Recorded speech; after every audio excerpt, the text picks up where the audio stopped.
How to integrate InstaMojo payment gateway in your WordPress website. Log into your WordPress website, go to the plugins and click on add new plugin. Now search for InstaMojo plugin, install and activate the plugin. Go to the install plugins and click on InstaMojo plugin settings. Payments page will open. Fill the entries here. Leave the default or type as per your wish. Now you have to fill in the API credentials. For this, log into your InstaMojo account. Click on three lines on the top left if you are accessing from your phone. Click on the API and plugins. Scroll down the page. You will see Generate Credentials option.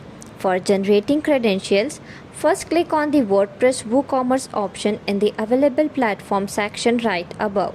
Now click on Create Credentials. Here you will see WordPress WooCommerce option. Click on that. I have already created this, that's why it is not showing me here, but you will get this option. Now you will get the client ID and client secret. Just copy it from here and go to your WordPress website where you have to fill in these credentials. After filling the details, just click on save and your InstaMojo payment gateway integration is completed.